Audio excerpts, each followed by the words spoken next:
and welcome to another episode of the Apolonia Rockwell Show. I have a very special girl with me today who is killing it in her industry, and I'm so excited to talk with her.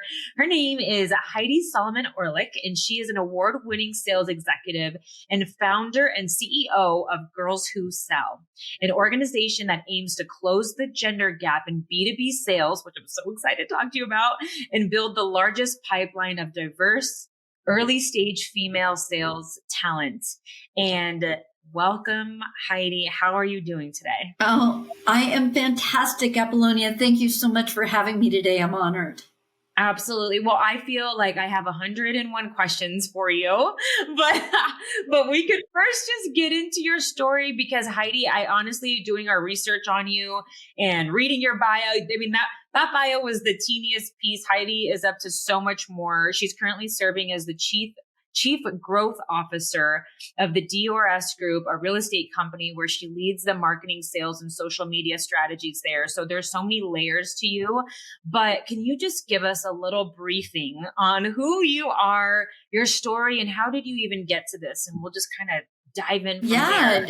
I would love to. So, I have a little bit of an interesting story. My father was an entrepreneur and probably one of the best salespeople I ever knew. Wow.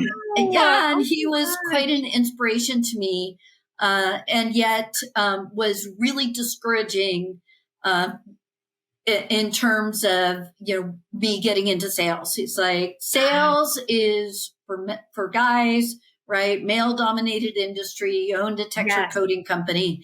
Yes. At one point, I actually wanted to run his organization, and he just said, hey, that's not for women. And so, of course, being up to the challenge and really, really committed to proving him wrong, I decided to step into a career initially in advertising, marketing, and direct marketing. So I got my degree in journalism and speech communications 1,000 years ago. And I spent about 10 years in the ad agency business thinking that I was really something, right? Because I was 23, 25, I was traveling the world. I was being fast tracked into executive level positions and working on a lot of global brands. And to be honest, at 30, I completely crashed and burned. So I was in California at the time. I was working with a lot of entertainment companies. I was really big into the LA party scene. Had already gone through 3 engagements, and I decided, you know what? If I continue down this path, it is not going to end well. And so one day I woke up and I quit my job in the ad agency business with absolutely no idea what I was going to do. Called off my 3rd engagement and just was like, you know what? I'm going to figure something else out. Yeah. And like so many women that I speak with and that I mentor today, I fell into professional sales. So I ended up reconnecting with somebody that I had known during college. He owned a small boutique telemarketing company at the time.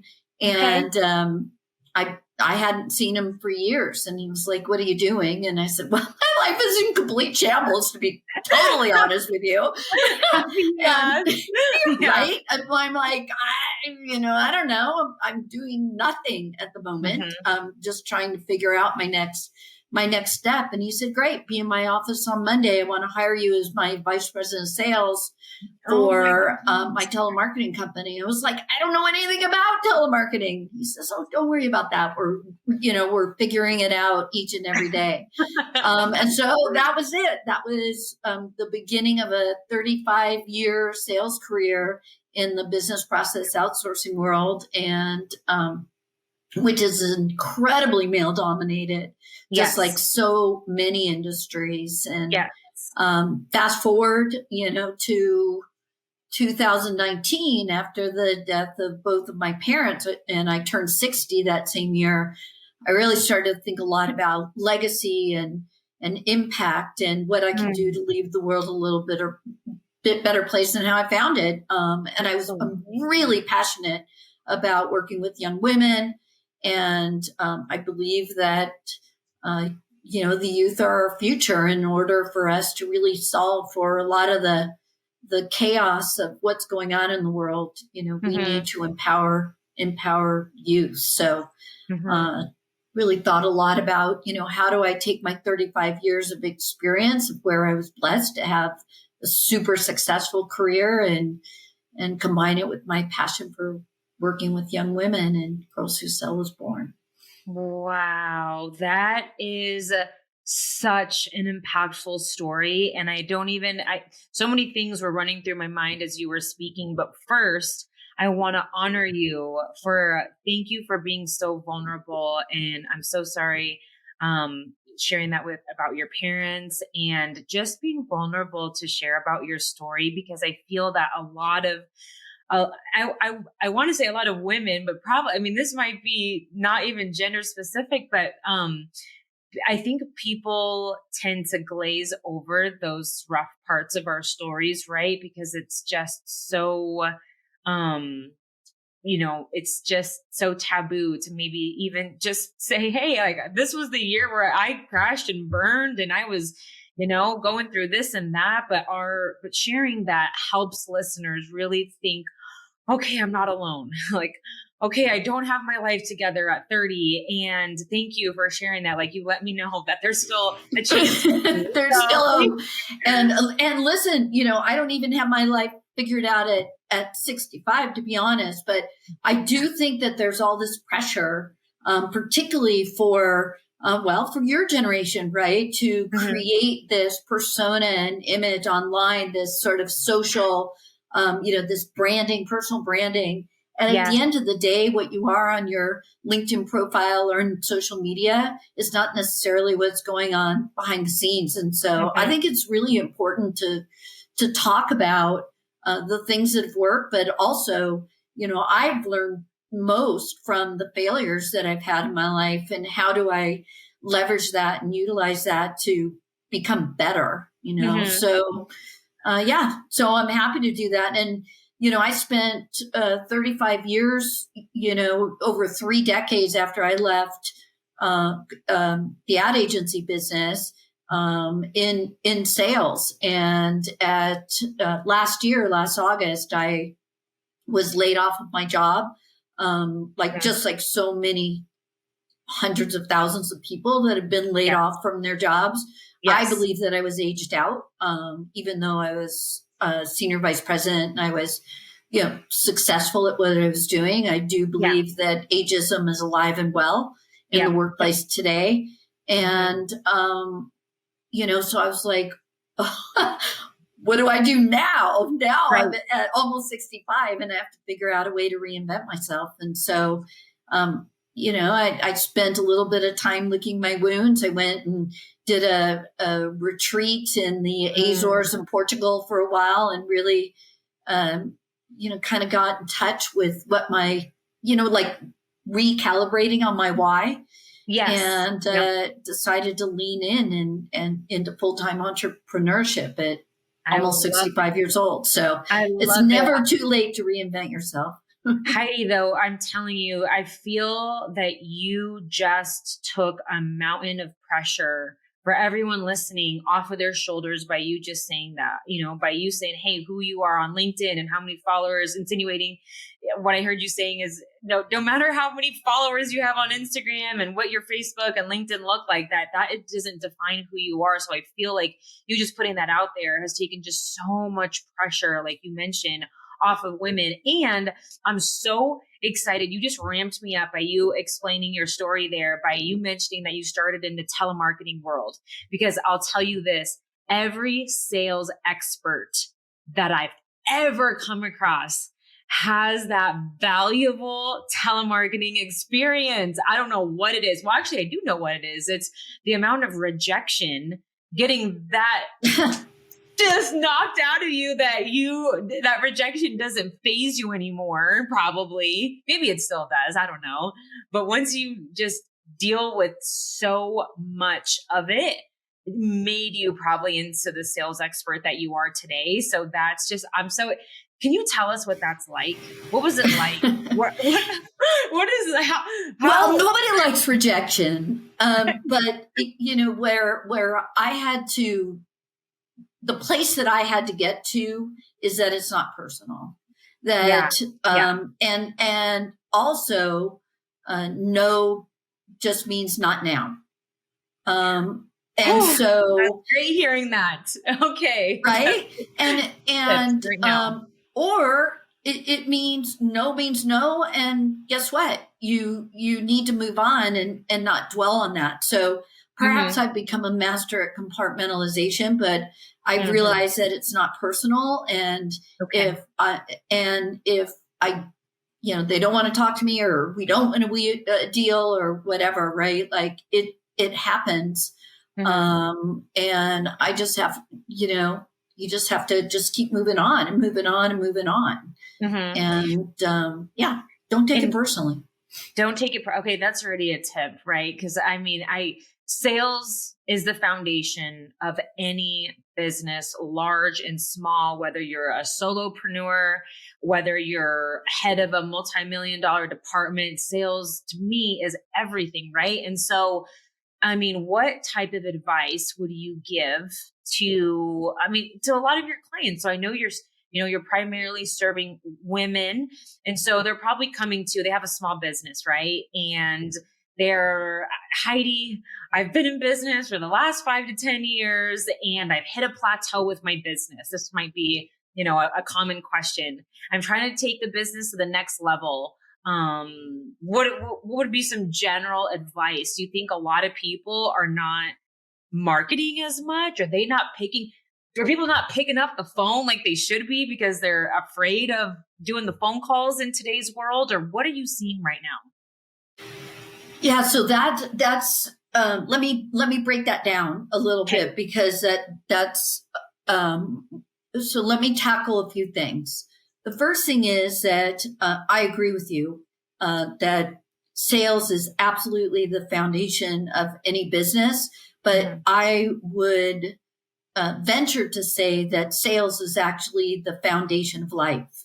And oh my gosh, I completely agree with you. Yes. Right? Yes. It is. Yes. You are always selling, right? Whether you're selling an idea, selling a budget, selling a concept, interviewing for a job. Yes. I don't know if you have kids. Me, I have 3. I raised 3. Right. 3. If you've ever negotiated with a 3-year-old, that's sales, right? I did this morning. She beat me up. I lost. How'd it go? Who won? Who won? I said, how'd it go? Who won? Yeah, she did. She beat me up. I had to just 100%. Continue on with the day.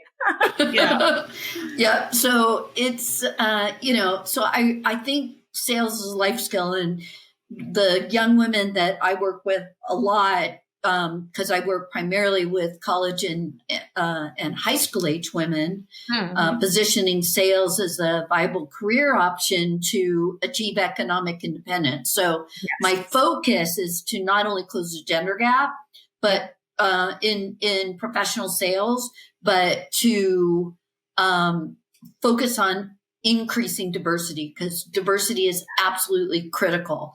And it's diversity not necessarily just in terms of bringing more women into it, but that's important, right? Absolutely. But is also bringing women from underrepresented and underserved communities. And that's where we're really focusing. I love that. So that's one, is sales is a life skill. And so even if you don't end up becoming a bag-carrying sales professional, that, sales is something that you're going to use your entire life. So that's one thing. Second thing is in terms of, advice and guidance. Right now, since I am working with young women, a lot of what I spend my time talking to women about is one, debunking some of the negative perception of what sales is and what sales isn't.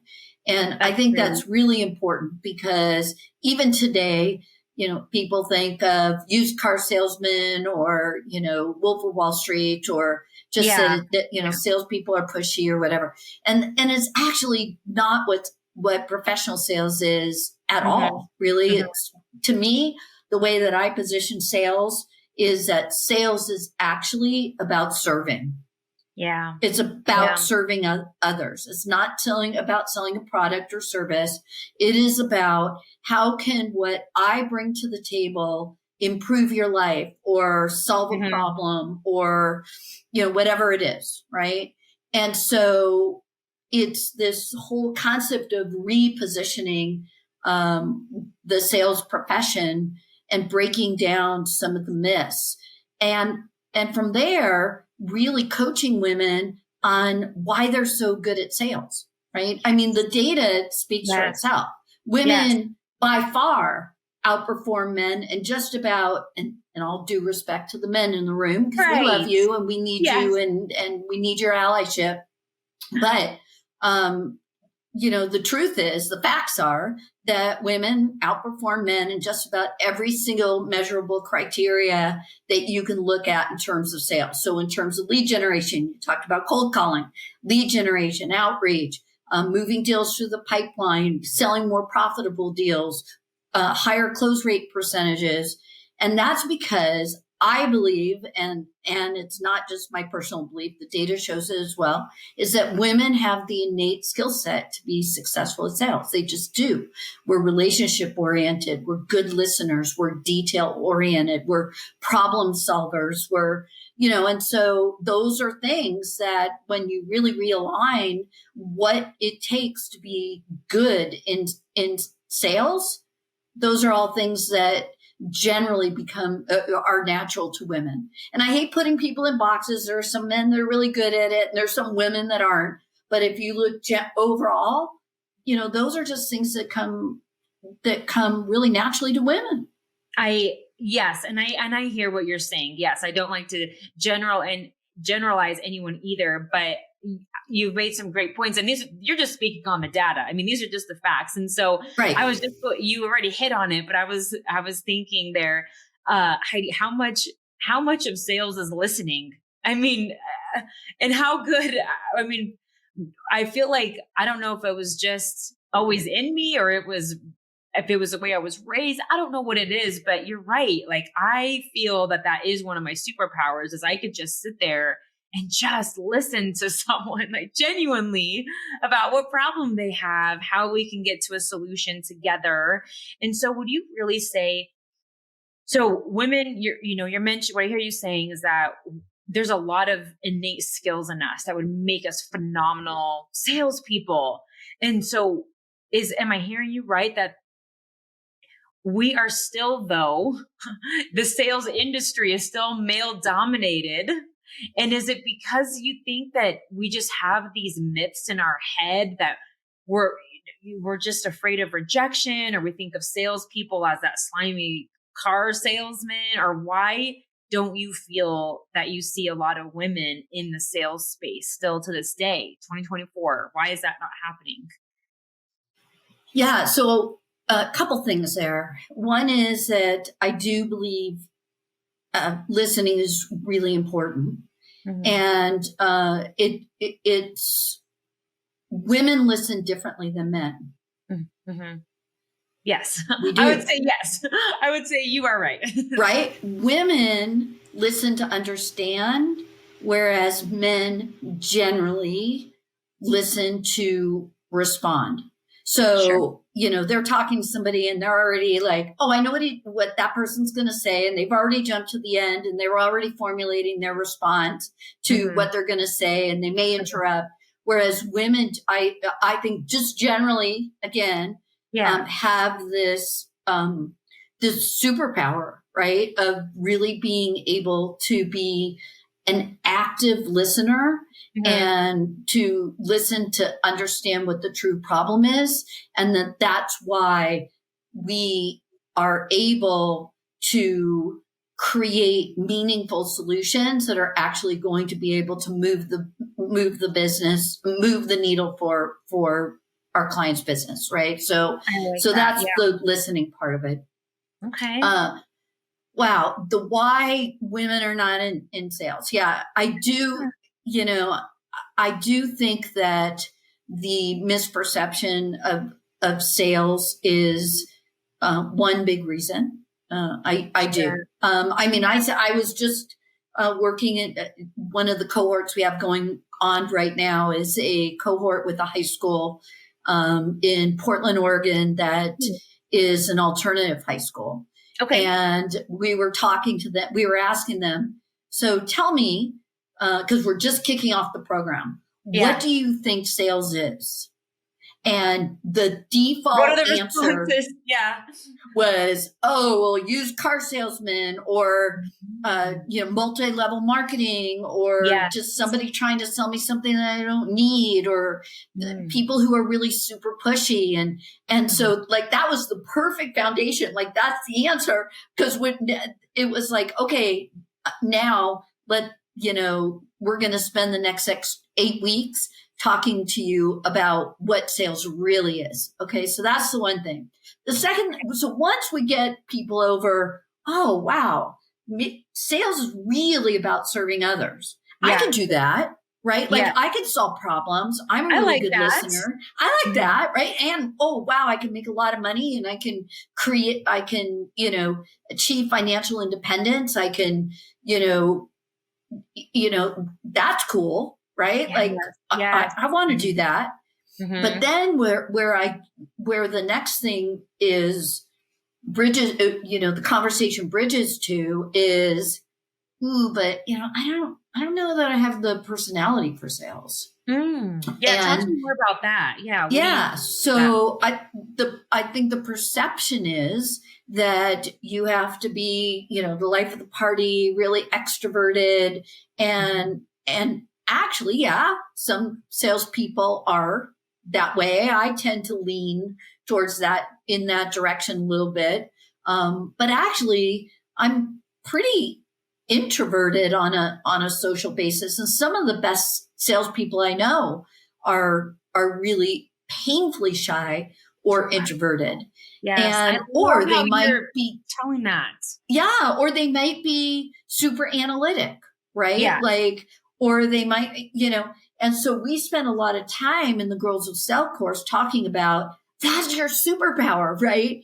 The fact that you're painfully shy and introverted is what's going to make you super successful at your job, right? Because people who are introverted tend to be better listeners, more,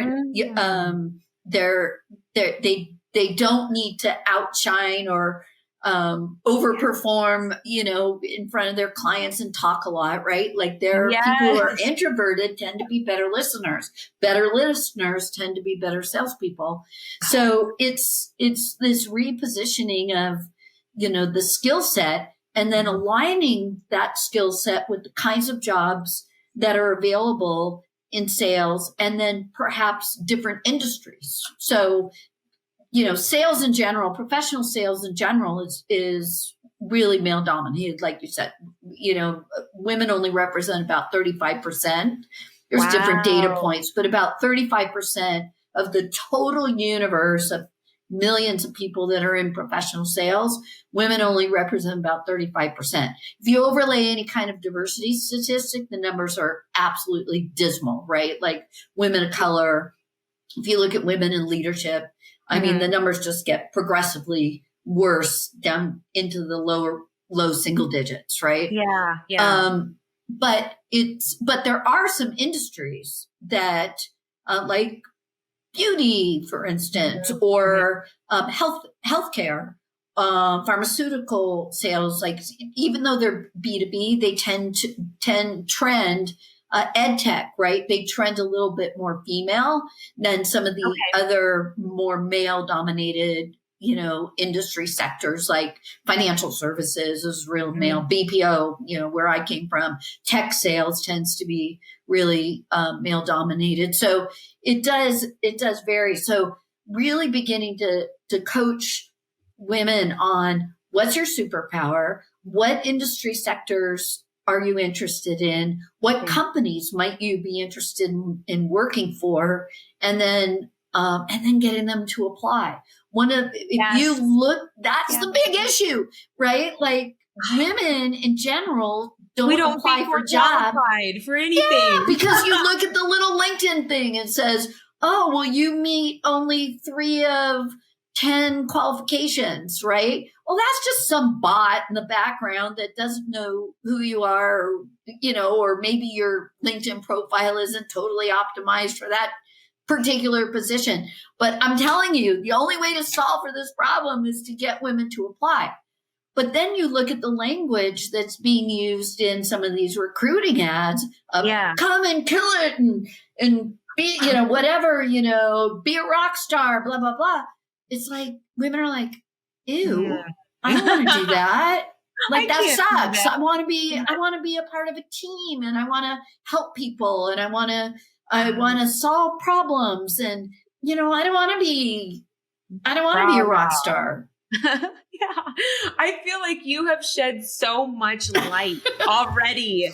I mean, I'm looking at the time too. I don't even know how we're almost like done on time. I want to be respectful for the time slot that you've given me, but you have shared so much practical tips and advice. I mean, just alone the idea that, hey, I'm a little bit introverted. Sales might not be for me. Hey, Heidi, I hear what you're saying. Sales might be a great career opportunity. I might be able to, finally break free and earn a wage that's a livable wage. But gosh, I'm just not, might not have the right personality. I mean, you just busted that myth right there. Blew it up. I love what you said, that if you tend to be more introverted, you probably tend to be a better listener than the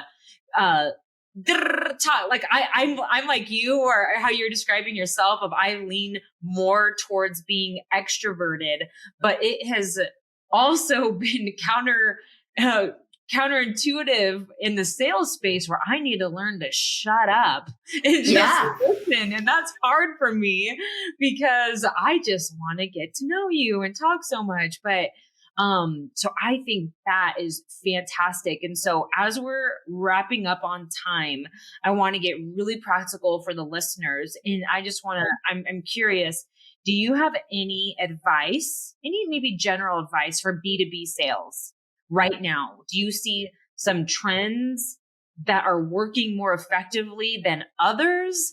Or is it, hey, maybe that's a myth, and maybe just simply picking up the phone today and calling out to leads? Like, I don't know. Just what are your thoughts about B2B? Because that's, that's obviously what we do, but Well, one of the things that is concerning to me is the reliance on technology. And technology is important. AI is here to stay. But at the end of the day, people do business with people. They do. And so building relationships, being authentic, and really, you got to pick up the phone. I mean, you can be out there and doing your own personal branding. LinkedIn's great for lead generation, looking at multi-channel, lead generation and messaging is absolutely important. But if you think that, as an entrepreneur, you mentioned solopreneurs earlier, one of the biggest challenges that I see with, especially young people who grew up in the age of technology, they don't know how to talk to people, right? Like they're texting and they, everything, if it's not in, 120 or 180 characters, they lose interest. It's like, working on your personal skills, is really critical. It's absolutely critical. And your ability to be able to actually build those relationships is absolutely critical. And for I work with so many entrepreneurs who are like, oh my God, I got this brilliant business idea. Right. And I'm like, it is. It's a brilliant business idea. And obviously you're super passionate about it. And I get your why, but if you can't sell it, and if you can't generate revenue, then you're not going to be in business for very long. Right. So you gotta not just pick up the phone, but you gotta, look at all the different channels that are available to you in terms of being able to connect with your ideal customer and really understand who that ideal customer is, and then build that relationship. And it may not happen over time, right? Sure. It may not happen immediately. You may not just pick up the phone and they'll be like, oh, Apolonia, I'm so glad you called. I'd like to sign $1 million. Thank you so much. And you solved my burning problem, and I'd like to sign $1 million contract. It might not happen like that. It might, hey, I've had stranger things happen. But in most cases, it's going to take time, and you just have to have patience, and you have to continue to build that relationship over time. And when they're ready, you want to be top of mind of the person that they think about, that they're going to reach out to. Oh my goodness. And then one last question that's burning in the back of my mind since you mentioned telemarketing. We are B2B. I love what you mentioned. Utilize technology. What I heard you say is find your ideal customer, find out where they hang out at, and get on all those social platforms. I love how you said AI is here to stay. Utilize technology and realize that personal relationships is still going to be number one. That is as important as technology is. So hone in on those interpersonal skills. That's what I heard you saying. But my last question is, what is your advice when we are using the old cell phone and we are calling on a customer? Yes, we have social media ads, we have Google ads, we're on Instagram, we're creating TikToks. Tell us, Heidi, what is your best advice on how to get someone to not hang up on you and tell you, I'm blocking you, I'm never, just like our fear, right? And I love how you said, first of all, don't take any of this personal. What's the best way to get someone on the phone and listen to you for freaking 20 seconds? Is you have to optimize that first 10 seconds, right? Like you really need to understand your customer and understand and utilize that and be respectful of their time.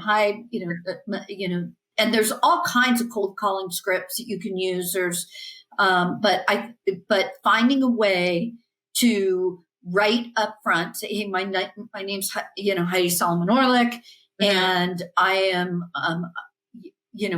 is this a good time to chat, right? Like, is it, you want to be respectful of their time. I really appreciate the fact that you answered the phone today. What I do, and this is how I've used it in your industry. Is that something that you think that you'd be interested in, or that you'd like to learn more about?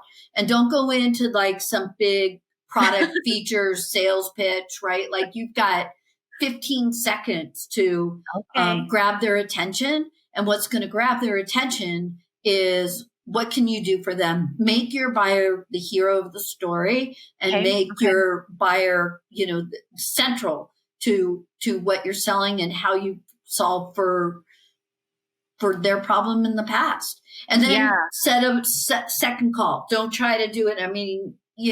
Unless they start asking questions, right?